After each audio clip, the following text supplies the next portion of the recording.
Hi guys. Welcome. How are you? The Architect of Silence. Episode 11. The Poisoned Well. The Credit Freeze. Elias and Chloe had successfully launched the structural remediation of the Azure Spire and secured the foundation of the new Olympus Tower. Their firm, Ascendant Group, was ready to soar. But Arthur Thorne, operating from behind prison walls and using hidden trusts, had begun his promised financial sabotage. The first attack was subtle and surgical, a complete credit freeze. Every major bank and construction lender Elias approached for the secondary line of credit for the Olympus Tower, essential for ordering the bulk steel, rejected him. The reasons were vague but consistent. Unacceptable risk profile due to ongoing litigation concerning the Azure Spire. Elias knew this was Arthur. Using his old connections, Arthur had manufactured a narrative that Elias, despite being the whistleblower, was ultimately responsible for the Azure Spire's structural flaws, making him a financial pariah. Elias, internal monologue: he can't touch my IP. He can't touch my freedom, so he's trying to cut off my oxygen. He's weaponizing the very tragedy I exposed. The old guard's warning. Elias called a clandestine meeting with Leo and Ben, now his top two engineers, at a hidden table in a crowded park. Though, it's worse than we thought, Elias. Not only is the credit frozen, but Marcus's old legal team is filing continuous, bogus lawsuits against Ascendant Group. Dozens of them. They claim IP infringement, contract interference, everything. It's a pure legal harassment strategy. Ben and Arthur's offshore shell companies are quietly buying up the distressed debt related to the Azure Spire's old supply contracts. He's gaining leverage, one failed payment at a time. He's planning to seize the old contracts. The realization was stark. Arthur was using the wreckage of his own company as a weapon. He didn't need to rebuild the Thorne Group. He just needed to suffocate Ascendant, the cash flow solution. Elias knew the only way to break the freeze was to prove complete financial independence. He didn't need banks. He needed a private investor. One powerful enough and isolated enough to ignore Arthur's poison. Elias to Chloe: we can't fight the banks, we fight the narrative. We need to find the one investor who hates Arthur Thorne more than Arthur hates us. Chloe, using her unparalleled knowledge of the high finance network, identified the perfect target. Eleanor Vance, a reclusive, fiercely independent billionaire known for her long-standing feud with Arthur over a failed deal decades ago. Vance operated entirely outside the traditional banking ecosystem. Eleanor Vance despises Arthur. Her motto is, "Destroy the old guard." If we frame this as an opportunity to fund the architect who exposed the Thorne dynasty, she'll listen. But she only takes meetings for projects she finds ethically compelling. The vulnerable spot. Cliffhanger. Elias and Chloe worked for 48 hours straight, compiling the full, unedited story. The structural lie, the betrayal, and the vengeance that saved the city. They prepared a pitch that was not about profits, but about redemption. Elias sent the pitch to Eleanor Vance's private foundation. The reply came back within hours. Meeting granted. Her private yacht tomorrow afternoon. Come alone. Elias knew he had to accept.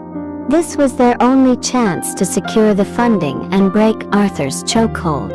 Just as he was preparing, Leo sent an urgent, encrypted message. Text: Arthur just transferred a huge sum to a new lawyer, Brenda Kincaid. She's a specialist in corporate espionage and hostile takeovers. She doesn't usually defend criminals. She buys companies. She is coming for Ascendant, Elias. Elias looks at the message. Arthur is no longer fighting a war of attrition. He's hired a general for a frontal assault. Elias pockets his phone. the calm of his revenge replaced by the sharp anxiety of a new professional threat. He has to meet Eleanor Vance and secure the funds before Brenda Kincaid can dismantle his company. The unlikely ally. The yacht meeting. Elias traveled alone to the meeting with Eleanor Vance. Her yacht, the Aegis, was a floating fortress of steel and silence. Eleanor Vance was everything Arthur Thorne was not. Sharp, direct, and focused solely on results. She didn't waste time with pleasantries. Eleanor Vance, voice gravelly and commanding, cut the architecture pitch. Elias, I read your file. Tell me why Arthur Thorne is dedicating his final years to destroying you. Elias, because I exposed the fact that his legacy was built on fraud and structural negligence. He offered me a fortune to walk away, but I chose to save the Azure Spire instead. He's retaliating by using his connections to blacklist my credit. Eleanor Vance.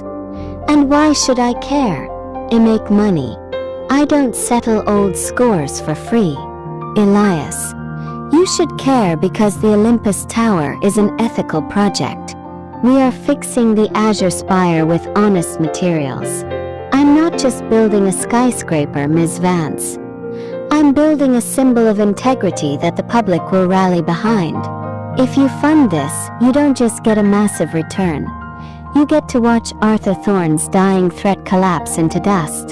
You get to permanently discredit the old guard he represents. Eleanor Vance leaned back, a thin, knowing smile spreading across her lips. You're selling me vengeance wrapped in a steel ribbon, Elias. I like that. The funding deal. Eleanor Vance made her offer. Her terms brutal but clean. Eleanor Vance. I will fund the entire Olympus Tower. My money will bypass the entire banking system Arthur has poisoned. But I take 60% equity in Ascendant Group until the project is profitable. You get the money, the control over the design, and the freedom from Arthur. I get the lion's share of the profit and the satisfaction of watching Arthur choke on his own spite. The terms were steep. Elias would lose majority control of the company he founded, but he would gain complete immunity from Arthur's financial warfare and the means to complete his project. He had no choice. Elias. Deal, Ms. Vance. But I retain full autonomous control over all structural and material procurement.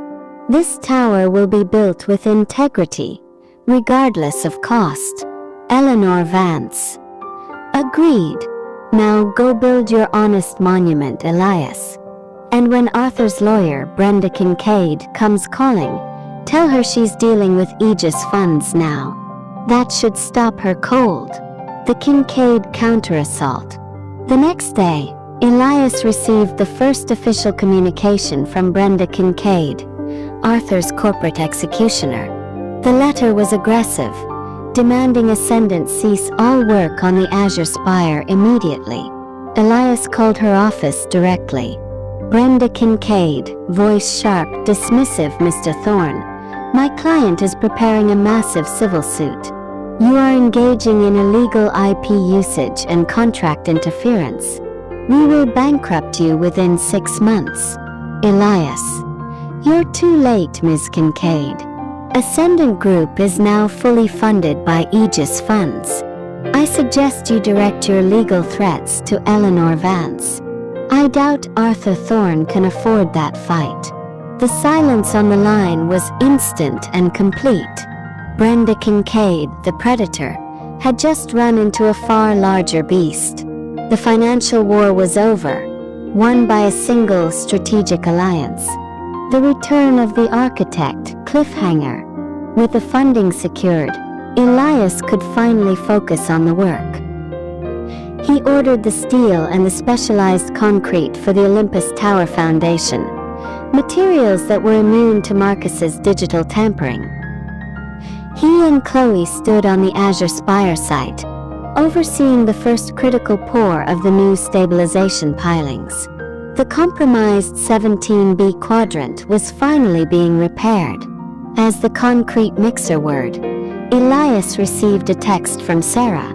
She was officially done with her testimony and was now starting her non-profit foundation. Sarah, text final warning Elias. Marcus is using his jail time to network with high-level financial criminals. They aren't just plotting escape. They're plotting retribution. Be careful. Arthur has put a bounty on you. Sage. Elias looks out at the sprawling city he is trying to redeem. The financial battle is won, but the personal danger has escalated. Arthur is trading cash for violence. Elias knows he can't just build a safe building. He has to build an invisible shield around his life.